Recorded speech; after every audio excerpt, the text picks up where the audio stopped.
I think it's going to be much more likely that Bitcoiners are going to get hacked from online stuff as opposed to physical. I think a physical is like a marketing thing. There's been a lot of people selling like hardware devices and steel plates and things like that, which obviously are very important. You can't skip that part of it.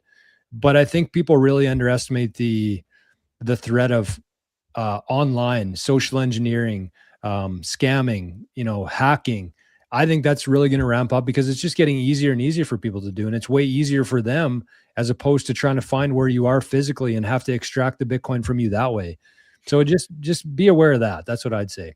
It's about risk reward. So right now the reward is way easier to do remotely, and the risk is always going to be high to have a physical altercation to try to get your valuables from you.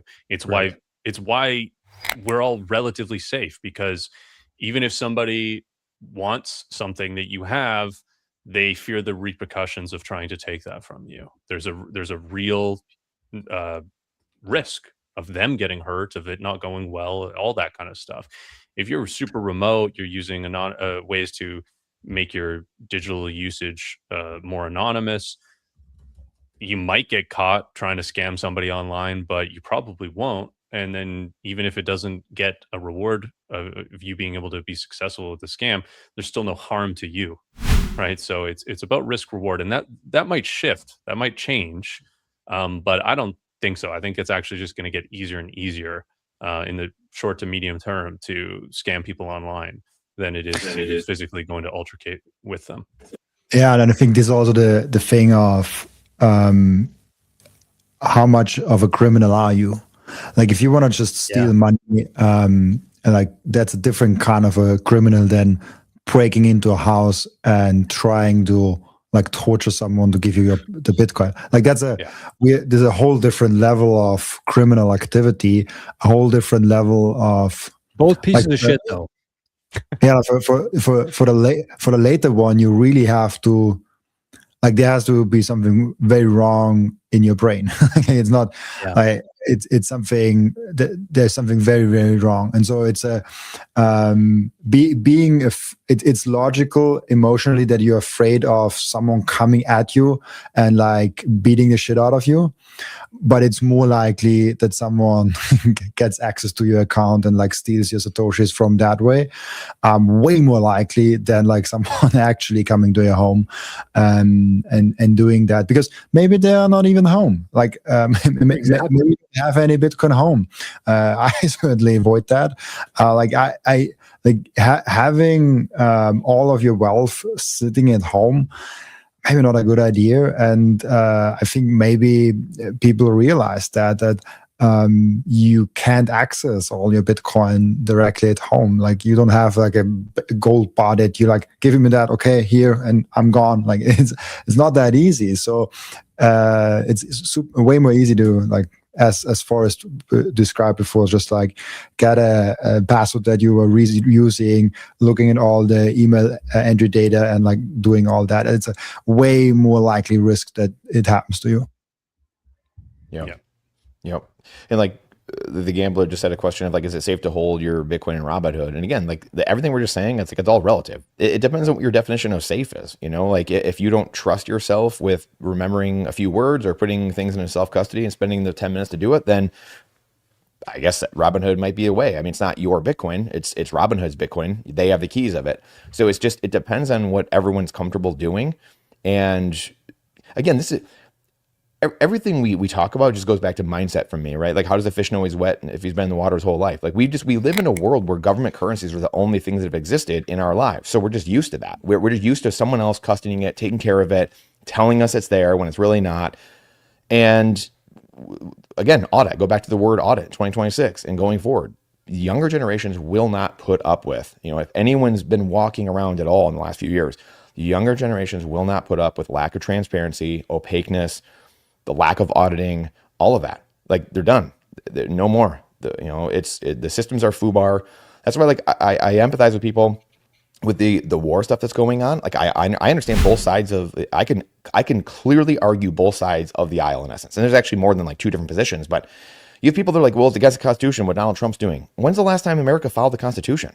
You know, like that system doesn't exist anymore. And that's the Jeff Booth, you can't fix reality from the current system. That's why we're over here on the life raft, the Bitcoin life raft. You can't have capitalism. You can't have a government. You can't have honest society with dishonest money on a foundation, a faulty foundation of broken government-run currencies. Like it's literally impossible. It devolves into mass chaos. And that's exactly what we're seeing. It's just hard to see because we've grown up in it all of our life and we don't know any different. So it's very hard, this world. So to me, just being a student of history and, 38 years old, I started doing this when I was like literally 10, 12, 13 years old and studying history, being in politics, very political, arguing with teachers and professors, then getting into the business world, studying money, monetary history, central banks, gold and silver, real estate, doing these businesses myself, and then being 8-10 years in Bitcoin. It's very obvious to me, but that's me. I can't give 25 years of knowledge if someone put it in their head. Right? That's why we go back to doing the work. You have to do the work in order to understand what's going on. Go through the experience, go through the gauntlet, go through that fatal funnel. And that's where, to me, I don't trust anything in the system because I've seen history play out. I've read the history and then I've experienced a lot of it, a good amount of it. So to me, the best thing is to defund the system, suck the life force out of it. And that's by selling your dollars, giving them back the dollars, lowering the value of that network, and then increasing the value of the Bitcoin network, the system that can't be corrupted and controlled by the same people that have destroyed everything. That's my choice. That's where I think the world is going. And so everyone else might have this different, spectrum of thoughts on it. And Robinhood's good and Coinbase is okay. Well, I'm 75 and I want to retire, so I want some stretch, whatever it is. I want some income.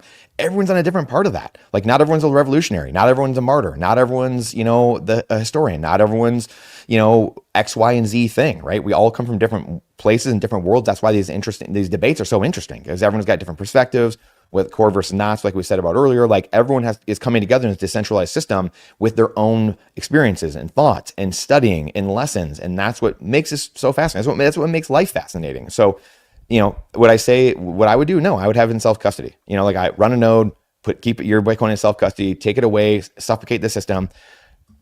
But that's me. That's the optimal thing. So hope that helps. Yeah. Well said. I got to run, guys. So I'm going to take off. Okay. See you, Great Forrest. chat. See you guys. Appreciate it. And then there were three. We just keep on going till only one guy is left. We should. We used to have when I was playing hockey, like back in the day, George. Like you guys might have done this as kids too, probably. But like you'd have like the different tournaments where like once in a while you would, if you had overtime, you would start 5-on-5, and like every 5 minutes they'd take a player off the ice, and then you get down to like 1-on-1, and that's how you like. I didn't have it happen many times, like maybe only once or something like that, because usually it'd end on like 3-on-3 or something like that, or 2. You would never get to like 1-on-1. But I was always like, oh man, this is gonna be crazy if it gets down to like 1-on-1. Oh man, Yeah, we do. One guy. Yeah, that's. I forgot about that. I don't think they still do that anymore, though. Now I don't have Probably kids. not. So I'm not. You can't. Well, again, like we got snowflakes. We got people are weak. They're effeminate. So you can't have people like, oh, you're out there. It's on you. You lost. The team lost because of you. You can't have that anymore. Come on. What are we talking about? Half rinks. So, yeah, half rinks. Half rinks. Responsibility is lost. Killed society. Literally, men don't get punched in the face anymore. I'm telling you, that's my theory, guys. Men don't get punched in the face anymore. So there's no feedback loop. Yeah, keyboard warriors now. But I mean, yeah, you're right. People do need to get punched in the face, and I think that's a big thing of people being able to hide behind a fake account online or a NIM account online. As much as I respect people's privacy and be able to do that, they get away with a lot of stuff now. But I still think I'm a big believer in, whatever you want to call it, karma. Well, I like calling it karma, right? So. If you wrong somebody, if you steal from somebody, you're going to get that stolen from you in this life or the next lifetime. And it's all about doing right with your own soul. And it looks different in other people. So I can't tell people what's right, what's wrong. To me, some things are right, some things are wrong, but I can only control what my soul says, right? And that might be different from somebody else. But I'm a big believer in karma. And I do think that the people who have stolen from humans for so long will pay for it in one way. They might not get strung out there, but or jail time or whatever, but they're going to pay for it in the next life or the next life after that. And that's my belief anyways. It could be wrong, but there's a special place for people who steal things from people or 100%. Harm people. I think we just really need to go back to that world where as long as you're minding your own business, you're not affecting other people or harming other people, you should be able to do whatever the hell you want. I heard a good quote one day that your own freedom goes as far as someone else's freedom starts. And so like if your freedom goes so far that it restricts other people's freedom, it goes too far. It kind of limits someone else. And I think this is a great way of putting how freedom is, because it's very, I noticed that like freedom discussions and like what we should do in the political system is like sometimes very hard for Bitcoiners because we have very nuanced opinions on things. And it's not always like black and white like that. And so like with the freedom discussion, it's hard because there are some topics where like it's good, it's bad, like where we see the state intervene. So yeah, just want to mention that I think freedom is an important one. But also, as Brandon said, which is very, very true, self-responsibility. That's something, I don't know, like it seems to be lost. People no longer want to take responsibilities. They want to just throw it off to someone else. Someone else will deal with that, and it's okay. And they want to hide and they want to blame someone else, and they don't want to take responsibility. They don't take step forward. So I think like literally if you are living in 2026 and you're a person that takes on responsibilities and shows this to other people, you will be amazing. Like you will be doing so good, because people, no matter if you want to go up in like entrepreneurship, if you want to climb the career ladder, like no matter what you want to do, if you're the guy that takes responsibility and sees your faults as your faults and improves on that, and sees the right and wrong in there, you will be amazing just by the feedback loop that was Brandon also talking about. Because if you always blame other people, and if you can't take the responsibility for your own mistakes, there is the learning process missing, the feedback loop is missing, and you don't have a chance to get better. You just like you get stuck at that level. And self-responsibility is a big one for me, because I don't know why, but I get very annoyed if people don't take responsibility. Yeah, 100%. And that's, again, one of those things of Bitcoin that will be reinstituted, right? Bitcoin changes you. You become a different person not because of Bitcoin, but it's because the properties the protocol contains that change it, right? Bitcoin's a 4-letter word. And so it's not that Bitcoin, it's like, oh, Bitcoin's this great thing. Yeah, you Bitcoin bros, crypto bros, whatever, moon boys. It's the properties. And like we said this earlier, Bitcoiners are very open-minded. You try to humble yourself. It's an ego test and humility test, not an IQ test. So if something came along that was better than Bitcoin because it had some element, again, from around the universe that gave us something where all of a sudden we now have something that is better, and humans started, and I wouldn't be the first person to do it. Like, just like I wasn't the first person to Bitcoin. I'm not necessarily going to be the pioneer guy. I'm going to read the tea leaves. Like, I'm going to see what's going on, pattern recognizer. So you have the people like the early, the first people doing things. Those are the people that have the arrows in their back, generally speaking, right? And a lot of them get taken out. We've seen that with Ross Ulbrichts of the world, even the Bill and Keones, the samurai guys. Like, you have people that started inventing things.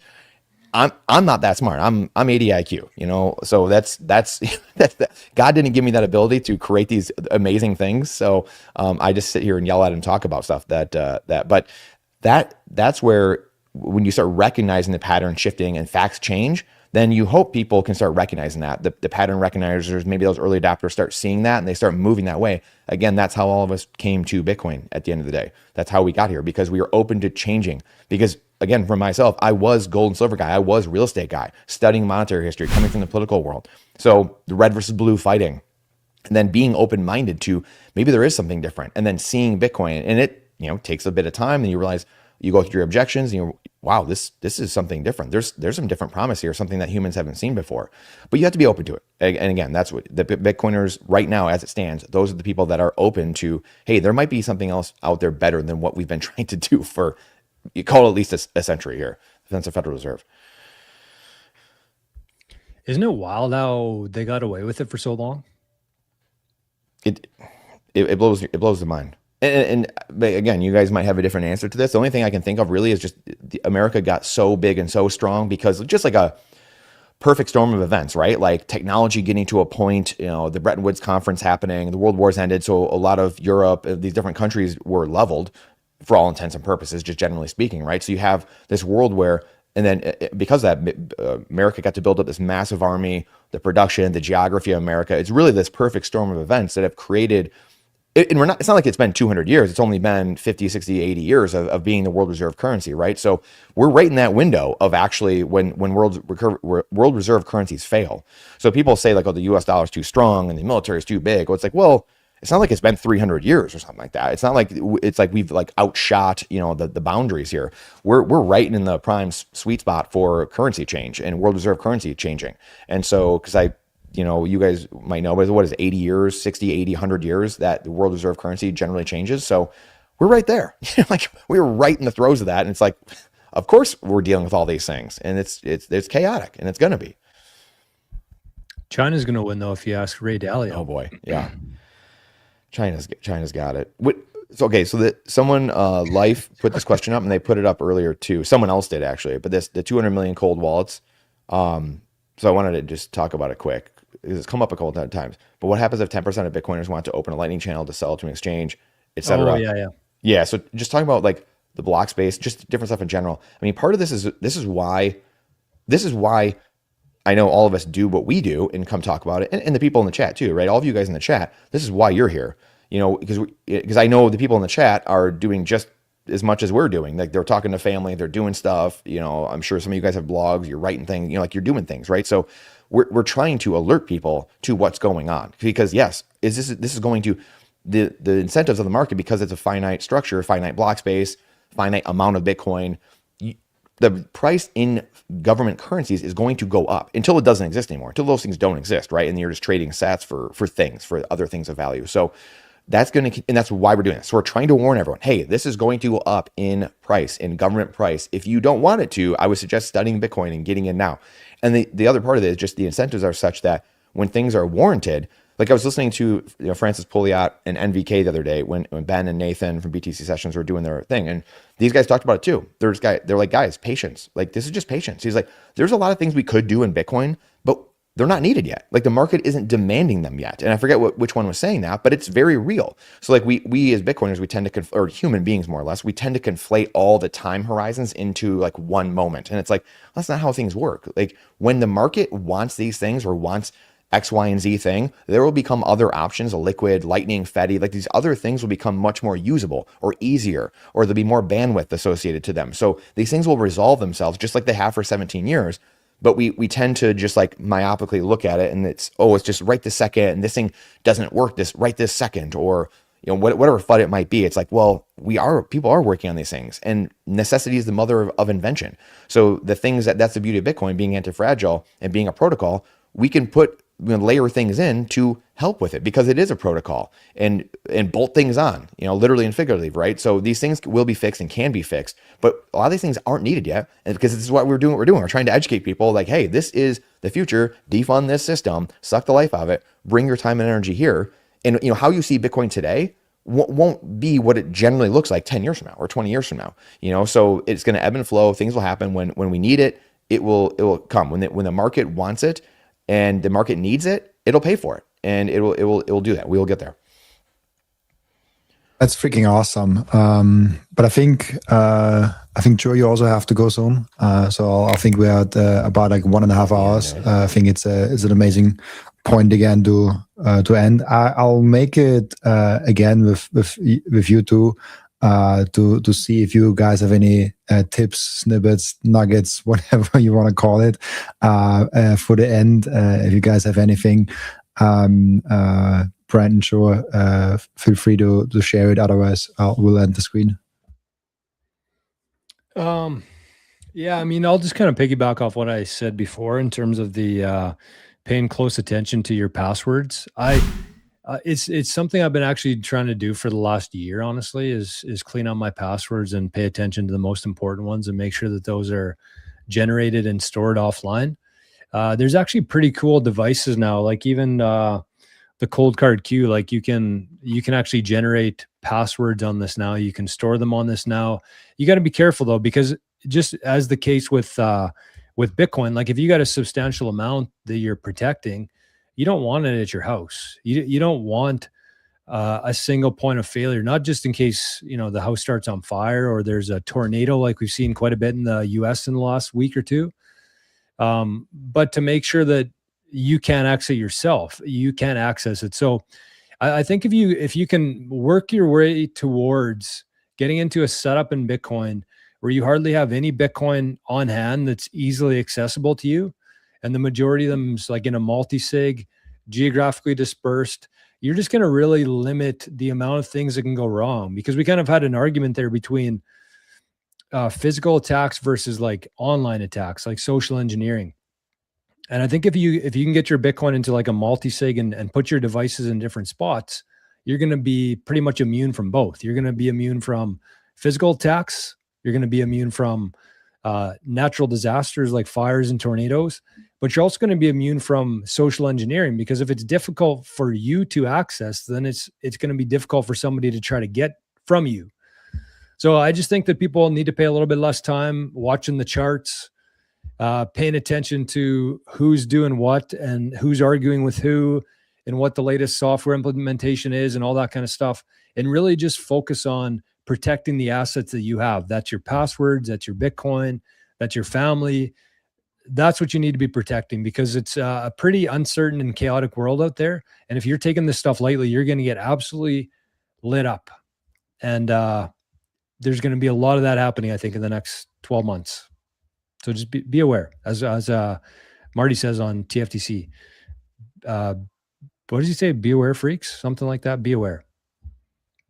Yeah, something like that. Can't remember now that you say that.